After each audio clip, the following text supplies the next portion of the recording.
What's going on, ladies and gentlemen? This is Sean from 4JLU, 4 Geeks Like You, and you're now tuned into my review of a new manga series called Shinmai Mao no Kyokusha. Let's go.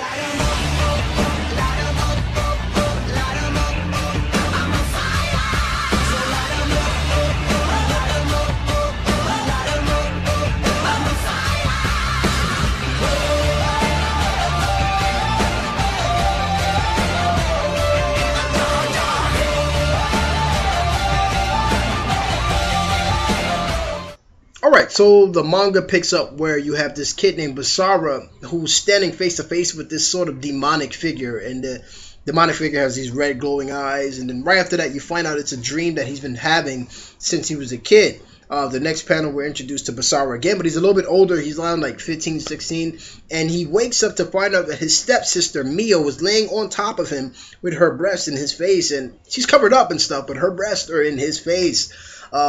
Right after that, we have a little joking around scene where Mio finds out that Basara supposedly wrote these little notes saying that him and his stepsister Mio are getting intimate or want to get intimate, and he wants to do something with her.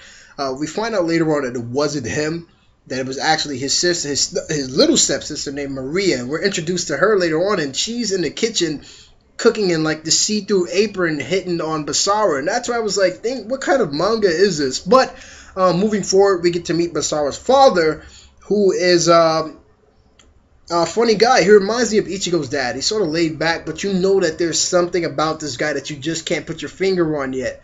But just to give you a little breakdown about the family, supposedly the mother of Mio and Maria is across seas on a business trip, and Basara's father is taking care of the family right now until she comes back.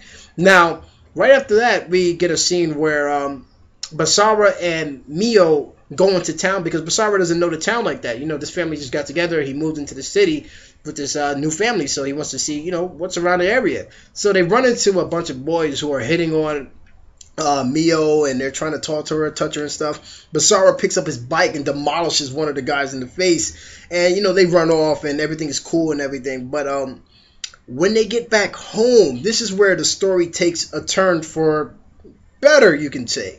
When they get back home, you find out that Basara's father is actually leaving, and he's leaving Basara to take care of Mio and Maria right now for the time being until he comes back. Now, when he leaves, things start to get a little crazy because that's when Mio or Maria says, you know what, I want you to leave the house. And she does this attack that shoots, like, basically she shoots magic out of her hand or energy out of her hand and throws Basara into the wall. And he's kind of stunned. He's like, what the hell? Like, what just happened? Did you not see that? Like, what?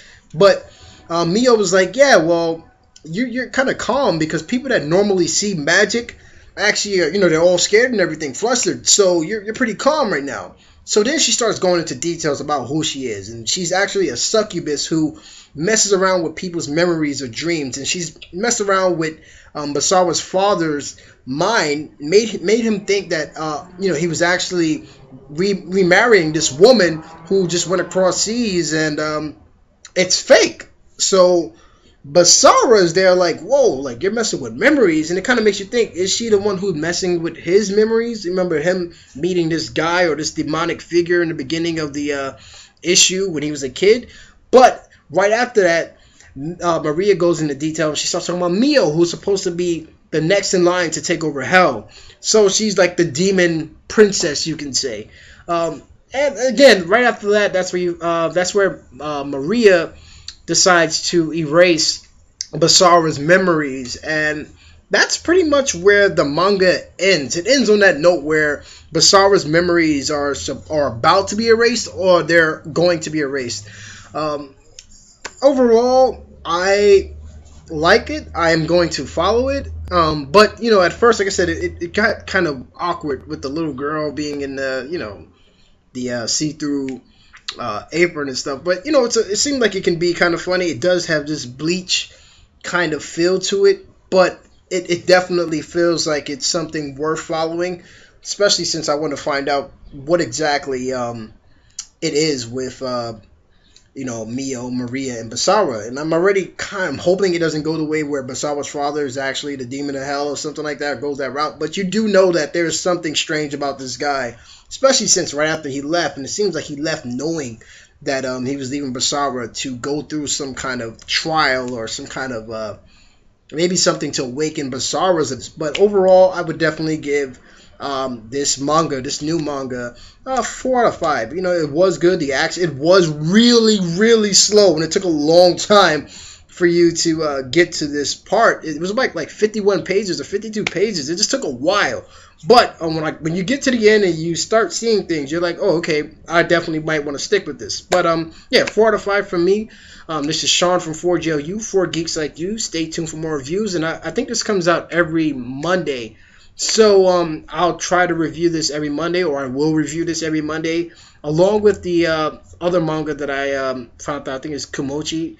I'll be reviewing those 2 new mangas from now on. But again, I'll see you guys later. Have a good one.